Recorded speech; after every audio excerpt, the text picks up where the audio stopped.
Hi everybody, welcome to another episode of True Talk. I really should do a lot more of these because I do enjoy putting them together. And I wanted to really discuss two main things during this episode.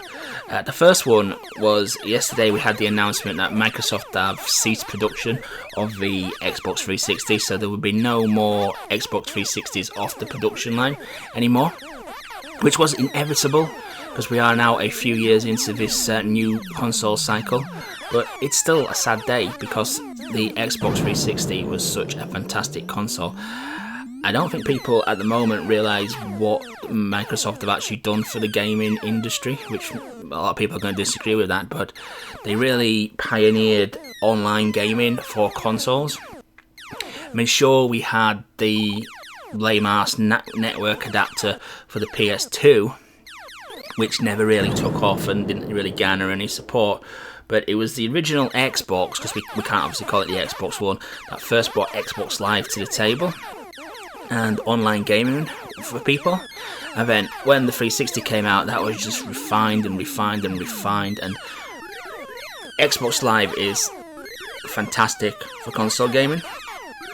I've owned both consoles from Sony and Microsoft during the last two console cycles, and I've always preferred the Microsoft user interface and over the Sony one, because I don't like how the Sony's cross-media bar or whatever they used to call it, or whatever they call it now. Didn't like that at all. But I think Xbox and Microsoft pioneered and refined the online experience for console gamers, which was previously just reserved for PC gamers. And I think without it, I think the console scene would have been a completely different thing than what we have got today. And I think obviously Sony have jumped on the bandwagon as well, rightly so, because they obviously need to compete. And we now have two fantastic consoles from different manufacturers, which are very, very capable online gaming machines, and has brought gaming to a more wider spectrum of people, where we can not only play with people on the next street, we can play with people across the world and compete against people across the world. So it's really, the Xbox 360 I think really needs to be commended for bringing that to the table and changing the console scene. Loads of other innovations it brought as well. The online gaming, the online download of games with the Xbox Live Marketplace. That was a fantastic innovation as well. The subscription for Xbox Live has always been a controversial thing, but I always found that because it was a paid service, that's what made it better than the original PlayStation experience.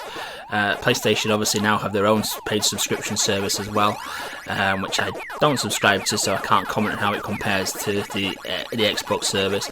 But again, without the 360 taking that step first and foremost, then we wouldn't be in this situation now where we can download games, we can pre-download games and play the games the minute the launch day comes around. So, fantastic console, and I think probably in 10-20 years time we'll look back and really appreciate what the Xbox 360 did bring to the table, because it is definitely one of my favourite consoles of all time, and I've been gaming since the early 80s and have owned probably the majority of gaming machines that have been out there during that time. So, so long Xbox 360, you're still going to be around, and I'm sure Microsoft are going to support you well into the future with the Xbox Live service. And but yeah, fantastic console, and a really fantastic time I've had with the 360 during its 10 years life cycle.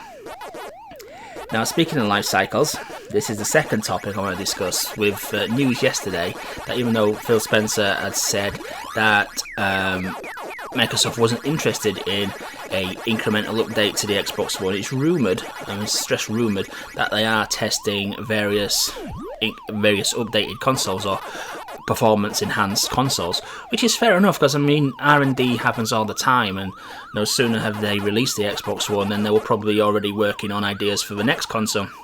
So R&D always happens. There's probably these tests, many of these tests go on from all companies, just testing various things and various whatnots out to see if they can improve their machine. And it may just be a simple case of it's going to be a updated version like we've seen in the previous generations, where we get the Xbox One Slim version.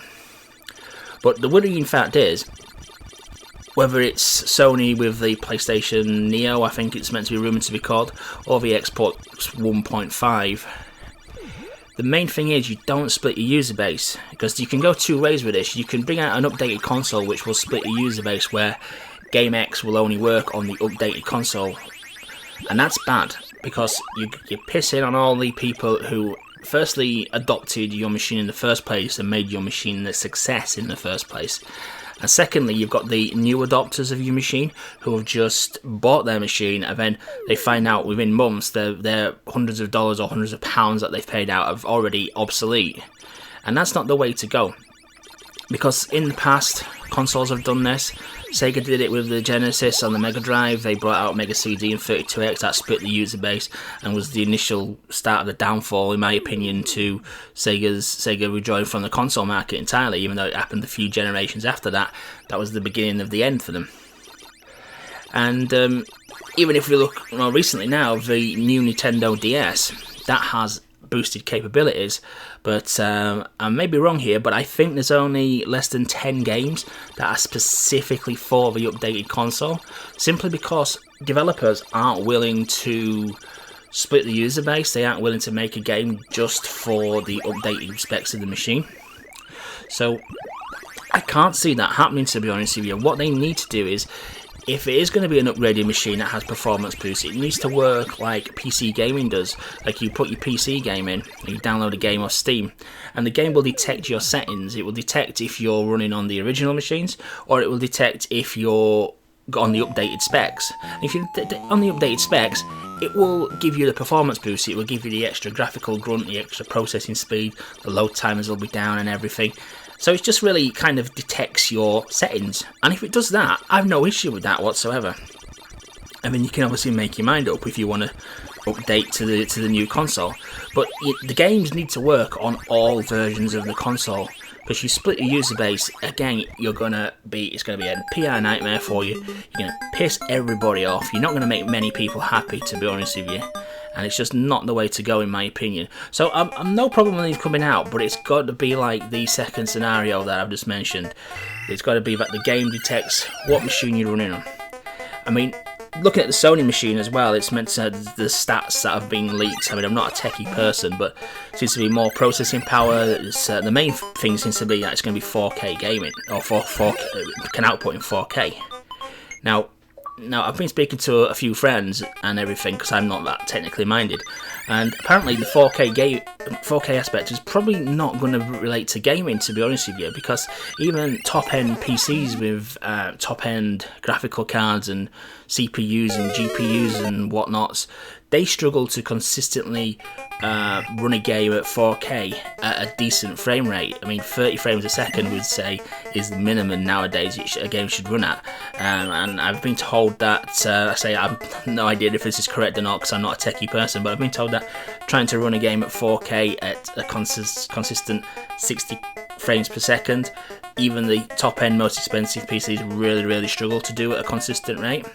So I can't see the 4K aspects of it being for gaming. I see it being more for movies, Blu-rays, streaming services like Netflix, things such as that. So again, for a gaming aspect, do we really want that? Because there's all the big hoo-ha, games machines meant to be for games, and none of these bells and whistles. But yeah, if they are going to do it, it's got to be just cosmetic stuff only. Don't split your user base. Very bad idea. And that's my thoughts on it, basically. So I hope you enjoyed that. Please comment and let me know if you agree with me, disagree with me, and then we can get into some kind of discussion on the comment section.